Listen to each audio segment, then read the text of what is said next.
Aku selalu percaya bahwa kerja keras tidak akan pernah mengkhianati hasil, dan pakaian rajutan kusam yang kupakai hari ini adalah bukti dari keringat jujurku sebagai pemilik usaha catering rumahan kecil. Namun pagi ini, keyakinanku benar-benar diuji di tempat yang paling tidak pernah kubayangkan. Namaku Sekar. 2 tahun lalu, aku adalah seorang istri yang rela mengorbankan segalanya demi pria yang sangat kucintai. Saat kami menikah, kami tidak punya apa-apa. Aku bekerja belasan jam sehari sebagai buruh cuci, menguras seluruh tabungan mudaku, bahkan menjual tanah warisan satu-satunya dari almarhum ayahku agar suamiku, jabatannya saat itu hanyalah staf biasa, bisa membiayai proyek sampingan dan melobi para petinggi perusahaan. Aku mengira ketulusanku akan berbuah manis. Ternyata, aku keliru. Begitu ia berhasil naik jabatan menjadi manajer regional di sebuah jaringan hotel bintang 5 termewah di kota ini, tatapannya berubah menjadi dingin. Ia mulai merasa malu berjalan di sampingku. Katanya, telapak tanganku terlalu kasar, wajahku terlalu kusam, dan seleraku terlalu murahan untuk mendampingi posisinya yang baru. Puncaknya, ia menceraikanku begitu saja demi mengejar putri seorang pengusaha kaya. Saat aku melangkah keluar dari rumah kontrakan yang kubayar dengan uangku sendiri, ia melemparkan sekotak kardus berisi pakaian lamaku ke tanah dan berkata, "Kalau kamu tetap jadi remah-remah miskin, jangan pernah injakan kakimu di duniaku lagi. Aku tidak mau reputasiku hancur karena orang tahu aku pernah punya istri berkulit legam dan berbau bawang sepertimu." Kata-kata itu membekas, menjadi bahan bakar yang membuatku bangkit. Aku mendirikan catering Sekar Wangi dari nol. Berkat masakan resep turun-temurun ibuku, usahaku mulai berkembang meski aku tetap memilih turun tangan sendiri, mengantar pesanan menggunakan sepeda jengki tua kesayanganku. Aku tidak butuh kemewahan, aku hanya butuh kedamaian. Sebelum ceritanya dimulai, jangan lupa klik tombol subscribe dan nyalakan loncengnya agar tidak ketinggalan cerita-cerita menarik lainnya. Pagi itu, suasana dapur cateringku sangat sibuk. Sebuah pesanan paket premium mendadak masuk melalui aplikasi, meminta pengantaran nasi kotak eksklusif dan kue-kue tradisional ke Grand Amarta Hotel, hotel tempat mantan suamiku bekerja. Jantungku sempat berdesir, namun aku menepis rasa takut itu. Ini urusan profesional.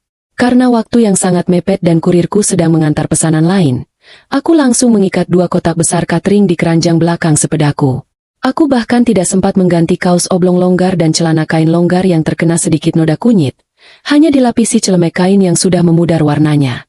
"Sekar, apa tidak sebaiknya kamu ganti baju dulu? Ke hotel besar pakai sepeda dan baju begitu?" tanya ibuku dengan raut cemas di ambang pintu. Aku tersenyum lebar, mencoba menenangkan wanita tua itu. "Hanya antar sampai pintu belakang atau lobi secepatnya, Bu. Paling 15 menit selesai. Masakan ini harus sampai selagi hangat." Aku pun mengayuh sepedaku membelah jalanan kota.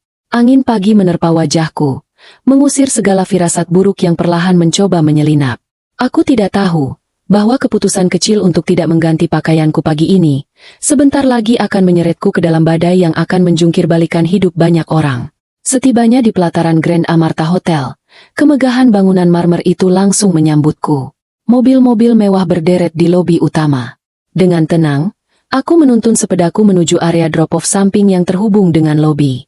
Baru saja aku menurunkan standar sepedaku dan hendak mengangkat kotak catering, sebuah bentakan keras menggema, memecah ketenangan pagi. "Heh, singkirkan sepeda rongsokanmu dari sini. Ini hotel bintang 5, bukan pasar kaget." Aku tersentak dan menoleh.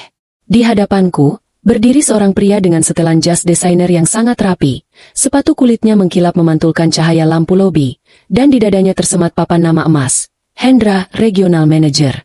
Di belakangnya, beberapa staf hotel berdiri tegak dengan sikap membungkuk hormat. Itu dia, mantan suamiku.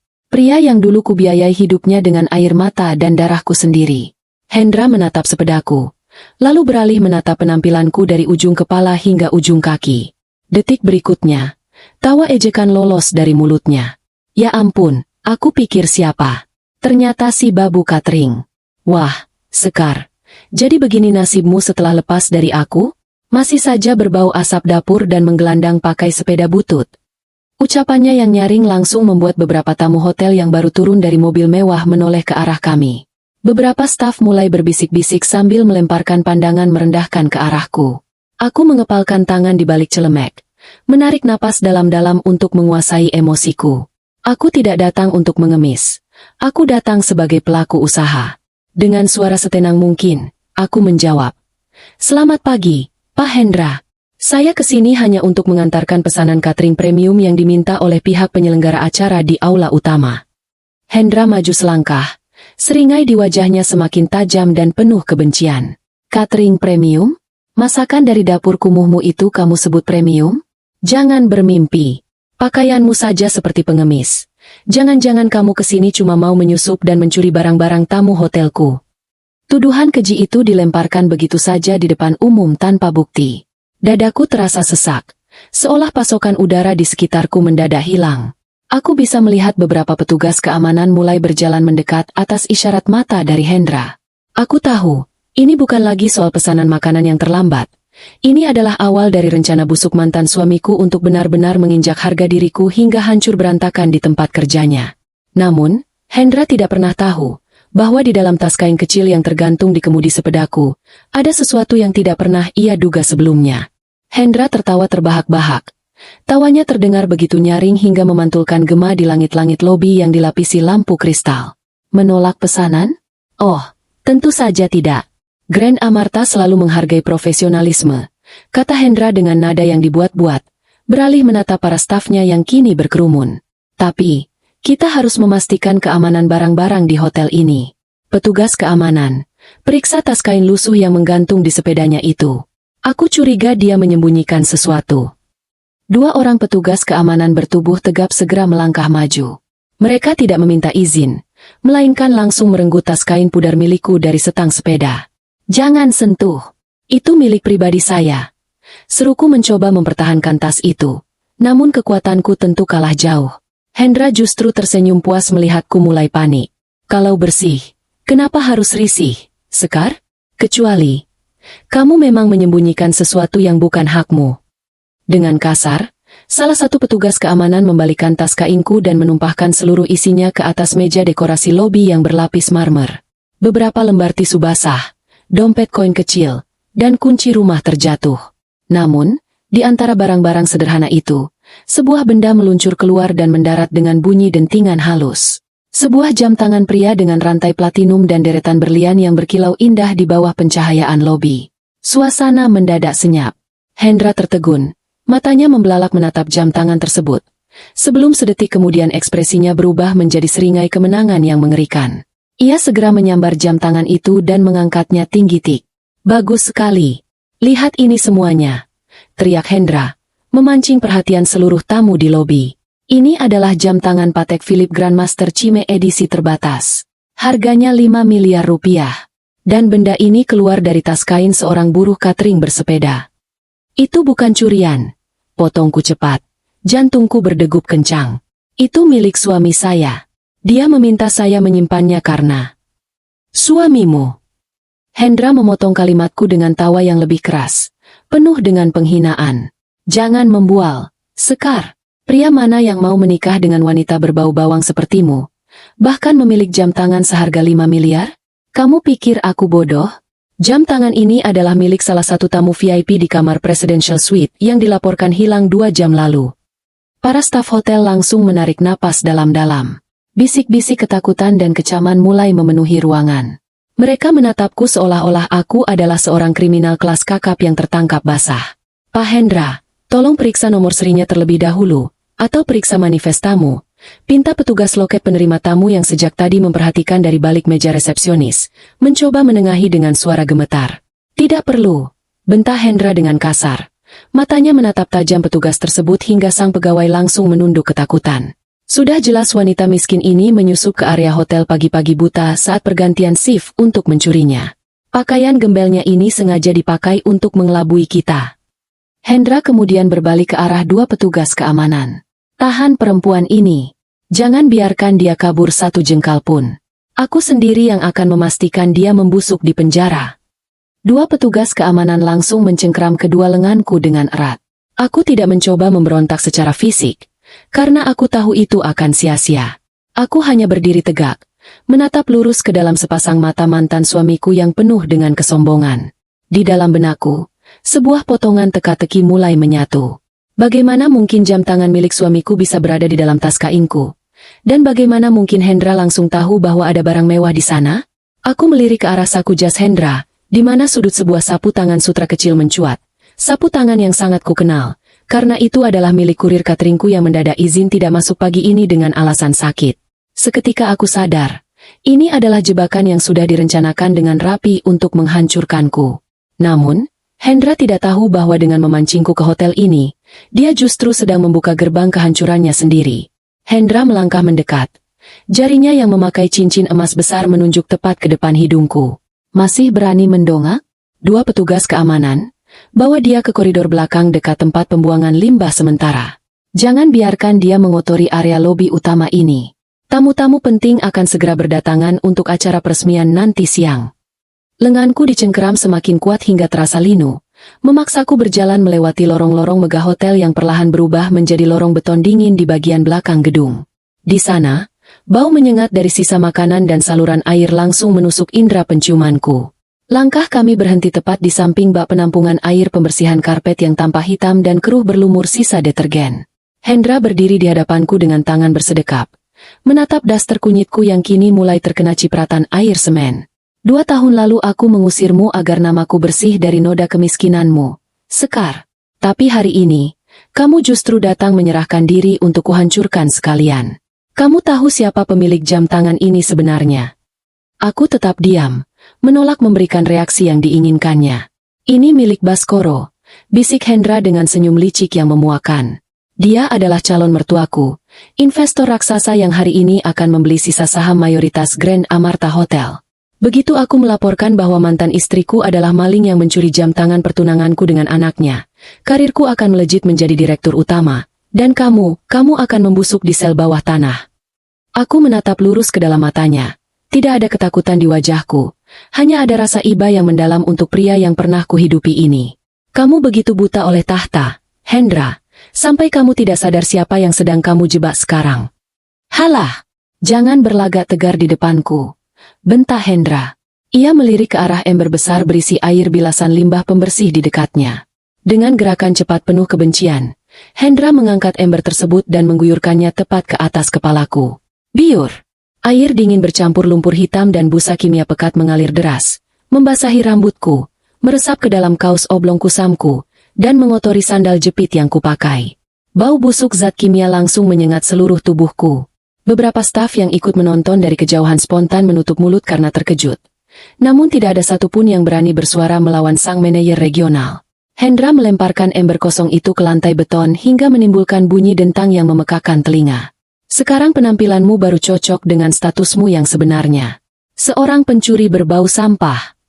Aku menyeka sisa air kotor yang menetes ke mataku dengan ujung celemek yang masih kering.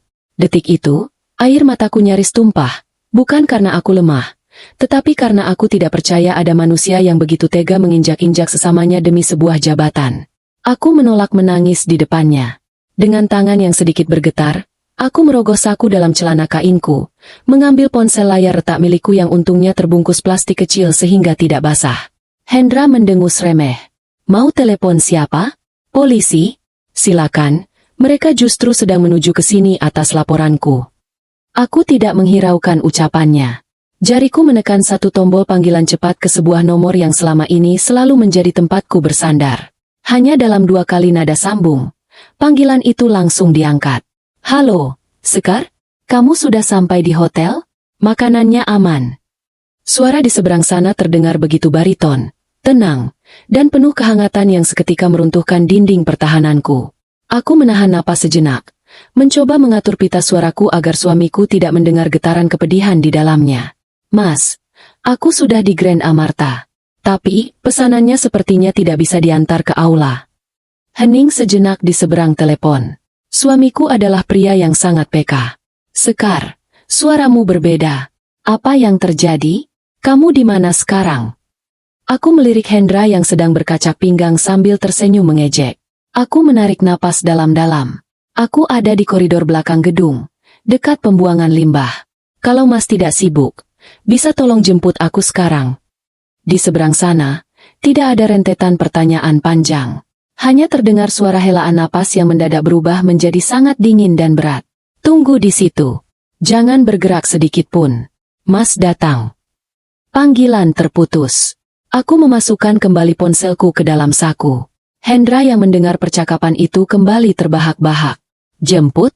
Suami barumu mau datang pakai apa? Gerobak sampah atau odong-odong? Baguslah, biar sekalian ku penjarakan kalian berdua di sel yang sama. Aku hanya menatapnya lekat-lekat, menyadari bahwa waktu 15 menit yang kuminta kepada ibuku tadi, kini akan menjadi 15 menit paling menentukan yang akan meruntuhkan seluruh dunia kesombongan Hendra untuk selamanya. Hendra melangkah mundur 2 langkah, melipat tangan di dadanya yang terbalut jas mahal sambil memandangku dengan tatapan yang seolah-olah baru saja menyingkirkan seekor serangga. 15 menit. Sekar. Aku akan memberimu waktu 15 menit untuk menikmati sisa udara bebasmu di halaman belakang ini sebelum pihak kepolisian menyeretmu dengan borgol besi. Aku tidak membalas satu pun ejekannya. Aku memilih berjalan mendekati dinding beton, mengambil sisa tisu kering dari tas kainku yang kini basah kuyup, lalu perlahan menyeka noda hitam yang mulai mengering di permukaan kulit lenganku. Di dalam bangunan hotel, denyut aktivitas mewah terus berjalan, berbanding terbalik dengan keheningan koridor belakang yang pengap ini. Namun, ketenangan itu tidak bertahan lama. Baru sekitar 3 menit berlalu sejak aku menutup telepon. Atmosfer di area belakang gedung mendadak berubah drastis. Suara dering telepon interkom yang terpasang di dinding dekat pintu pos keamanan belakang berbunyi dengan nada yang sangat melengking dan konstan. Petugas keamanan yang berjaga di dekat pintu otomatis langsung mengangkat gagang telepon tersebut. Detik berikutnya, aku melihat warna kulit di wajah petugas itu berubah pucat pasi. Baik, Pak. Iya. Langsung saya sampaikan. Suara petugas itu terdengar gemetar hebat. Ia langsung berlari tergesa-gesa keluar dari pos dan menghampiri Hendra yang sedang asyik memainkan jam tangan Patek Philippe di tangannya. Ada apa? Kenapa kamu lari-lari seperti orang kesurupan? Menjauhlah, kamu bisa mengotori jasku. Bentah Hendra dengan nada sangat gusar. Mohon maaf, Pak Hendra. Baru saja ada panggilan darurat dari ruang operator pusat. Seluruh jajaran direksi utama dari Jakarta, mereka semua baru saja mendarat di helipad atap hotel. Wajah mereka dikabarkan sangat panik dan mereka sedang turun menggunakan lift VVIP menuju ke sini. Lapor petugas keamanan itu dengan napas terengah-engah. Hendra tertegun. Matanya berkedip beberapa kali seolah tidak mempercayai apa yang baru saja ia dengar. Seluruh direksi pusat? Hari ini? Bukankah jadwal peresmian bersama Pak Baskoro baru nanti siang? Kenapa mereka datang mendadak tanpa ada pemberitahuan ke ruang manajer? Belum sempat Hendra memikirkan jawabannya. Pintu besi otomatis yang menghubungkan koridor dalam hotel dengan area belakang mendadak terbuka lebar dengan bunyi dentuman keras. Sekelompok pria dan wanita dengan setelan formal berkelas tinggi melangkah keluar dengan tergesa-gesa. Langkah kaki mereka yang beradu dengan lantai semen terdengar begitu cepat dan bertenaga. Di garda paling depan, berdiri seorang pria parubaya berambut keperakan yang sangat kukenal dari majalah-majalah bisnis nasional. Dia adalah Pak Gunawan, Direktur Utama sekaligus CEO tertinggi dari seluruh jaringan Grand Amarta Hotel Group. Wajahnya yang biasanya tenang di media, kini dipenuhi oleh keringat dingin dan raut kecemasan yang amat sangat. Hendra yang melihat kedatangan sang penguasa tertinggi hotel langsung mengubah posisinya menjadi membungkuk hampir 90 derajat. Seringai kejamnya lenyap, digantikan oleh senyuman budak yang luar biasa ramah. Selamat pagi, Pak Gunawan. Selamat datang di cabang regional. Sungguh sebuah kehormatan luar biasa Bapak berkenan hadir lebih awal. Saya sudah menyiapkan ruang rapat VVIP di lantai atas. Mari saya antar. Hendra mengulurkan tangannya dengan penuh harap. Namun Pak Gunawan bahkan tidak melirik jabat tangan itu sedikit pun. Ia menepis lengan Hendra dengan kasar, membuat Hendra terhuyung satu langkah ke belakang dengan wajah kebingungan. Di mana wanita itu? Suara Pak Gunawan menggelegar di koridor belakang yang sempit, syarat akan tekanan emosional yang tinggi. Di mana wanita pemilik catering yang membawa tas kain pagi ini? Hendra mengerjapkan mata, kepalanya menoleh ke arahku yang masih berdiri tegak di sudut dinding dengan kondisi daster yang basah kuyup dan kotor oleh limbah kimia. Oh, maksud Bapak, perempuan kriminal ini. Hendra menunjukku dengan jari yang mulai bergetar, mencoba mempertahankan wibawanya. Pak Gunawan tidak perlu khawatir. Saya sudah berhasil menangkapnya. Dia adalah penyusup yang mencuri jam tangan mewah milik calon investor kita, Pak Baskoro. Saya sedang menahannya di sini sebelum polisi datang untuk mengamankan aset hotel. Mendengar ucapan Hendra, Pak Gunawan perlahan membalikkan tubuhnya. Matanya beralih dari Hendra, lalu menatap lurus ke arahku. Ketika melihat kondisi tubuhku yang basah kuyup dari ujung rambut hingga ujung kaki oleh air hitam bercampur busa detergen, Rahang Pak Gunawan tampak mengeras dan matanya membelalak sempurna karena terkejut. Seluruh jajaran direksi di belakang Pak Gunawan spontan menarik napas pendek. Beberapa di antara mereka menutup mulut dengan wajah yang mendadak berubah menjadi sangat ketakutan seolah-olah mereka baru saja melihat akhir dari dunia. Pak Gunawan mengabaikan total keberadaan Hendra. Langkah kakinya yang berat terdengar bergema saat ia berjalan tergesa-gesa mendekatiku. Ketika ia berdiri tepat di hadapanku, ia melihat sisa-sisa air limbah kimia hitam yang masih menetes dari daster kunyitku ke lantai beton. Detik itu juga, matanya bergetar hebat antara rasa tidak percaya, kemarahan, dan ketakutan yang bercampur menjadi satu. Ibu Sekar. Suara Pak Gunawan mendadak turun beberapa oktav, terdengar parau dan penuh dengan getaran rasa hormat yang teramat sangat. Apakah ibu tidak apa-apa? Apa yang sebenarnya terjadi dengan tubuh Anda? Aku menyunggingkan senyum tipis. Meski tubuhku terasa dingin dan lengket. Saya tidak apa-apa, Pak Gunawan. Hanya sedikit basah karena kecerobohan saya sendiri yang memarkir sepeda di tempat yang salah. Mendengar jawabanku, Pak Gunawan justru semakin panik. Ia buru-buru merogoh saku jasnya, mengeluarkan sebuah sapu tangan sutra putih bersih miliknya sendiri. Lalu dengan tangan yang gemetar ia mengulurkannya padaku, seolah-olah daster kotor yang kupakai adalah kain sutra mahal yang tidak boleh ternoda lebih jauh. Hendra yang menyaksikan interaksi tersebut dari jarak 2 meter langsung membeku. Mulutnya setengah terbuka. Matanya bergerak panik menatap Pak Gunawan. Lalu menatapku secara bergantian. Kepercayaan diri yang tadi meluap-luap dari wajahnya mendadak menguap tanpa sisa. Pak Gunawan. Hendra memberanikan diri menyela dengan suara yang mendadak terdengar mencicit. Mohon maaf sekali. Pak, sepertinya ada kekeliruan di sini. Mengapa Bapak menyebut buruh catering maling ini dengan sebutan Ibu? Dia ini hanyalah mantan istri saya yang miskin, dan dia baru saja tertangkap basah menyembunyikan jam tangan 5 miliar milik Pak Baskoro di dalam tas kainnya.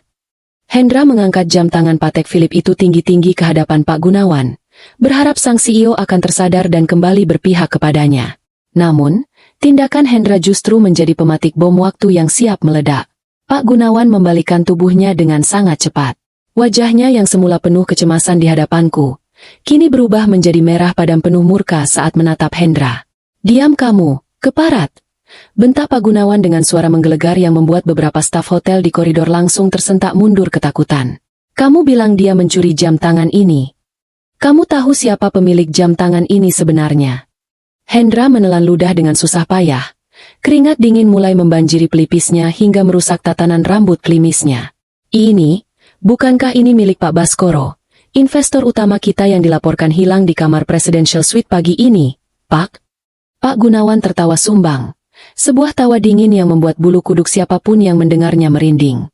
Ia merebut jam tangan itu dari tangan Hendra dengan satu sentakan kasar. Pak Baskoro?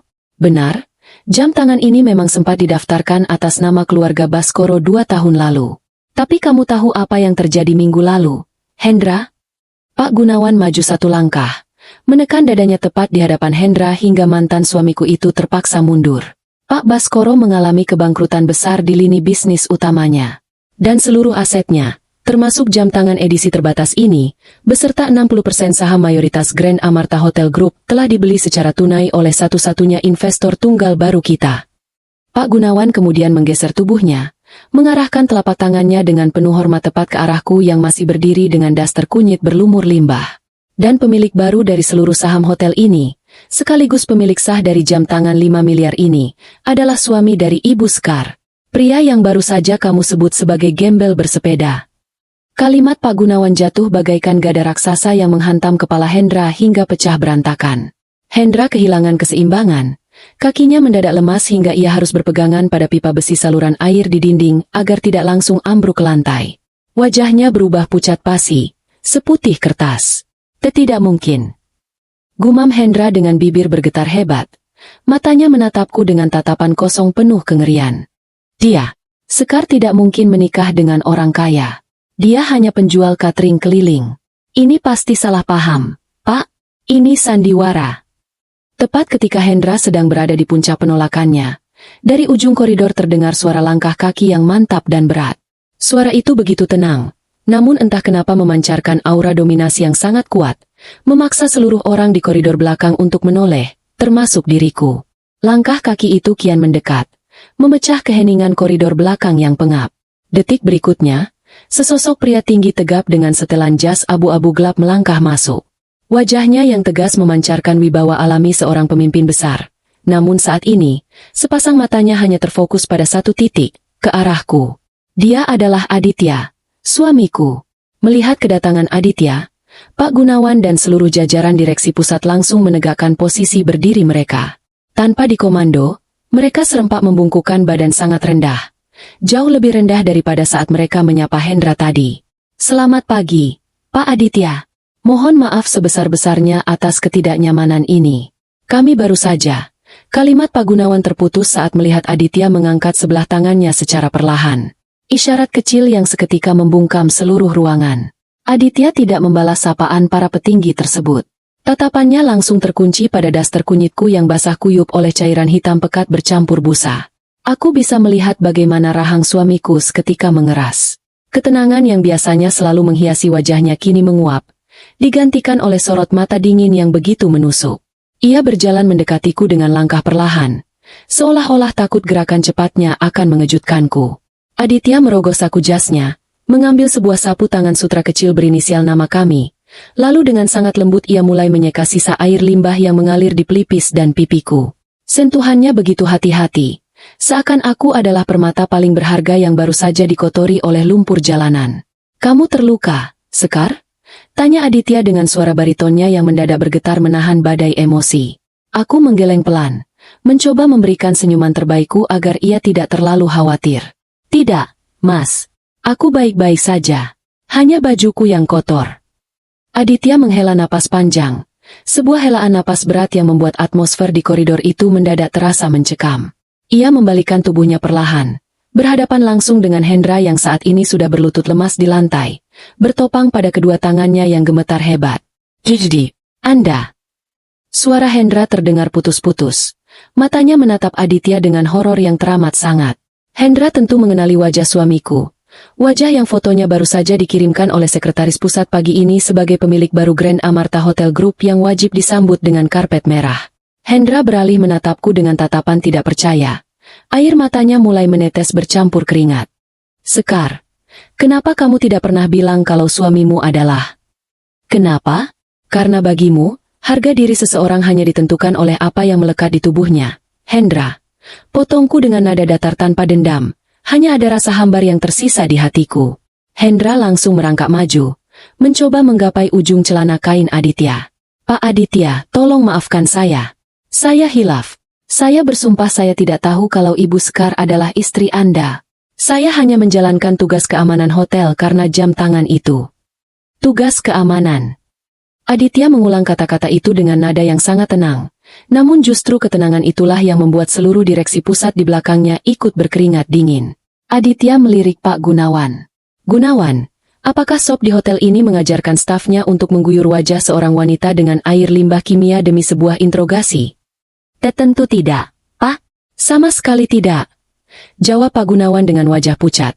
Suaranya naik satu oktav karena panik. Ia langsung menunjuk Hendra dengan murka. "Mulai detik ini, Hendra, kamu resmi dipecat secara tidak hormat dari seluruh jaringan Grand Amarta Hotel. Seluruh hak, pesangon, dan bonusmu dicabut tanpa sisa." "Tidak, Pak. Tolong jangan lakukan ini. Saya mohon," jerit Hendra histeris. Seluruh kesombongan yang ia banggakan selama 2 tahun ini runtuh total dalam hitungan detik. Namun, Aditya belum selesai. Ia menatap Hendra yang meratap di lantai dengan tatapan kosong. "Pemecatan itu urusan internal hotel, Gunawan. Tapi apa yang dia lakukan pada istri saya di tempat ini adalah tindak pidana penganiayaan dan perbuatan tidak menyenangkan di muka umum." Aditya mengeluarkan ponsel dari saku jasnya, menekan satu nomor, dan berbicara dengan nada dingin yang mutlak. "Bawa tim hukum dan serahkan seluruh rekaman CCTV koridor belakang Grand Amarta pagi ini ke markas kepolisian resor. Pastikan orang ini tidak melihat lampu luar ruangan untuk waktu yang sangat lama." Mendengar perintah itu, Hendra langsung terduduk lemas. Matanya kosong seolah seluruh dunianya baru saja diratakan dengan tanah. Di tengah keputusasaan mantan suamiku yang mengerikan itu, aku melihat petugas loket wanita yang tadi mencoba membelaku melangkah maju dengan kepala menunduk, menyerahkan kembali tas kainku yang sudah dikeringkan seadanya. Namun, tepat ketika suasana mengendur, sebuah fakta baru yang tidak disangka-sangka mendadak terucap dari mulut petugas loket itu. Sebuah rahasia yang akan mengubah arah akhir dari perseteruan ini. Petugas loket wanita itu melangkah maju dengan jemari yang bergetar hebat. Di tangannya, ia memeluk tas kain milikku yang sudah dikeringkan seadanya menggunakan kain lap bersih. Sebelum ia mengulurkan tas itu kepadaku, matanya melirik sekilas ke arah Hendra yang masih telungkup di lantai beton seperti rongsokan tidak berguna. "Pepa Aditya, Ibu Sekar, mohon maaf jika saya keliru." Suara petugas wanita itu terdengar lirih. Namun di koridor yang mendadak sunyi ini, setiap katanya terdengar begitu jelas. Tapi ada satu hal yang harus saya sampaikan mengenai jam tangan 5 miliar ini. Jam ini sebenarnya tidak pernah hilang dari kamar Presidential Suite pagi ini. Aditya mengalihkan pandangan dinginnya ke arah petugas tersebut, membuat sang pegawai langsung menunduk ngeri. "Apa maksudmu?" tanya Aditya datar. 2 jam yang lalu, sebelum Ibu Sekar tiba menggunakan sepedanya, saya melihat dengan mata kepala saya sendiri. Pak Hendra bertemu dengan kurir catering Ibu Sekar di lorong parkir bawah. Petugas itu menarik napas panjang, mengumpulkan seluruh keberaniannya yang tersisa demi menebus rasa bersalahnya karena sempat diam tadi. Pak Hendra menyerahkan selembar amplop tebal berisi uang tunai kepada kurir itu. Lalu, Pak Hendra sendiri yang memasukkan jam tangan platinum ini ke dalam tas kain Ibu Sekar yang tergantung di sepeda, saat Ibu Sekar sedang menurunkan kotak makanan di pintu masuk belakang. Mendengar pengakuan itu, Pak Gunawan langsung terbelalak. Jadi, semua ini adalah rekayasa. "Benar, Pak." Pak Hendra sengaja mengambil jam tangan yang dititipkan oleh protokol Pak Baskoro di meja resepsionis semalam, lalu menggunakannya untuk menjebak Ibu Sekar agar beliau bisa dituduh sebagai pencuri di depan umum.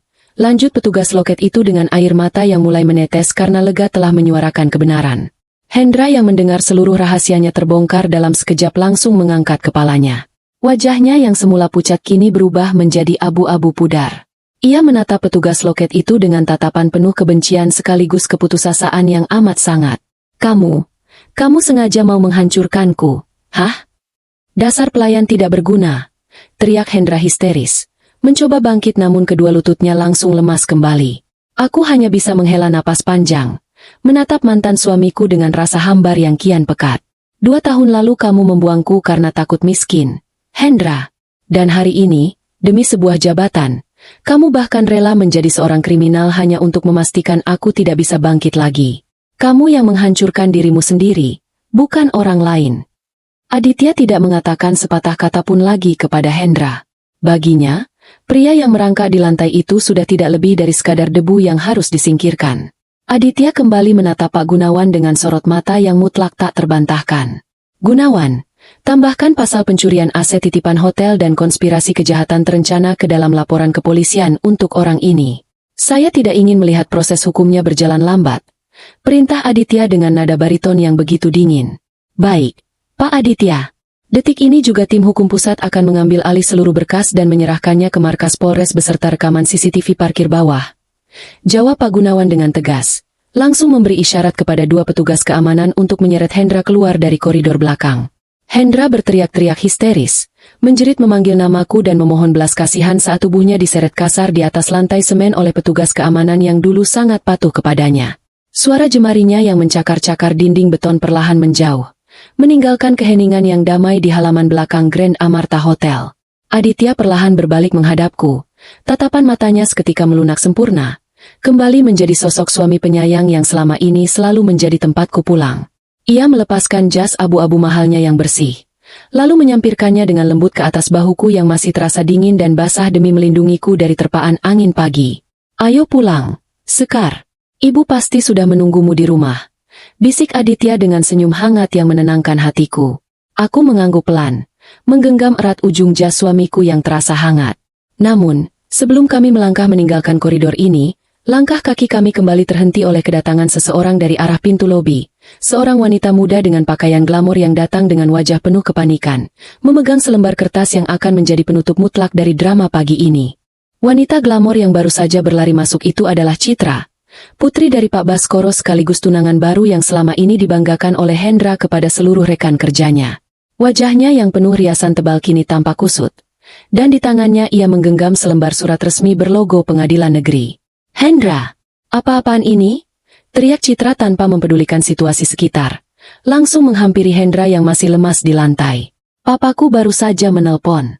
Semua aset keluarga kami dibekukan karena tuntutan Wan prestasi, Dan surat ini menyatakan bahwa apartemen dan mobil mewah yang kamu janjikan atas namaku ternyata dibeli menggunakan dana taktis operasional hotel secara ilegal. Hendra mendongak dengan tatapan kosong. Bibirnya keluh. Kedatangan Citra bukan untuk menyelamatkannya, melainkan untuk membawa hantaman terakhir yang meruntuhkan sisa-sisa dinding manipulasinya. Kebohongan Hendra yang menguras kas hotel demi terlihat kaya di mata calon mertuanya kini terbongkar total di depan Pak Gunawan dan Aditya. Citra yang baru menyadari keberadaan Pak Gunawan dan Aditya langsung tertegun. Terlebih saat matanya beralih menatapku, seorang wanita berdus terkotor yang kini bahunya dilindungi oleh jas abu-abu mahal milik pemilik baru Grand Amarta Hotel Group. Citra mundur teratur, menyadari bahwa pria yang ia pilih sebagai calon suami tidak lebih dari seorang penipu yang kini bersiap membusuk di penjara. Bawa mereka semua keluar dari area hotel, perintah Aditya dengan nada final yang tidak bisa diganggu-gugat. Petugas keamanan segera menyeret Hendra yang menangis histeris, diikuti oleh Citra yang terus memaki-maki penyesalannya sepanjang koridor. Suara keributan itu perlahan menghilang, digantikan oleh keheningan halaman belakang yang kini terasa jauh lebih bersih dan damai. Aku mengembuskan napas panjang, merasakan beban masa lalu yang selama 2 tahun ini menghimpit dadaku akhirnya lurus sepenuhnya. Aku menatap sepeda jengki tuaku yang masih bersandar di dekat pos, lalu beralih menatap suamiku yang setia berdiri di sampingku. "Terima kasih, Mas," bisikku tulus. Aditya tersenyum hangat, mengecup keningku dengan lembut tanpa peduli dengan aroma sisa limbah yang masih sedikit menempel di rambutku. "Sama-sama, Sekar. Kamu tidak perlu lagi menyembunyikan kekuatanmu. Mulai hari ini, biarkan dunia tahu siapa dirimu yang sebenarnya." Kami berjalan beriringan meninggalkan halaman belakang Grand Amarta Hotel. Pakaian duster kunyitku memang kotor dan basah, namun langkah kakiku terasa begitu ringan dan penuh harga diri.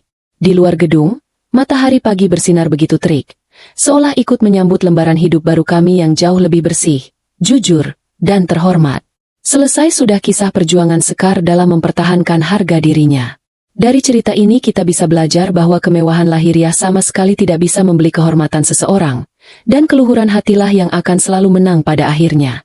Jika kalian menyukai cerita drama emosional seperti ini, jangan lupa untuk klik tombol subscribe, berikan like pada video ini, tuliskan tanggapan atau pesan moral pilihan kalian di kolom komen, dan jangan ragu untuk share video ini ke teman-teman maupun keluarga kalian agar kita bisa berbagi inspirasi bersama. Terima kasih sudah menonton sampai akhir, dan sampai jumpa di cerita menarik berikutnya.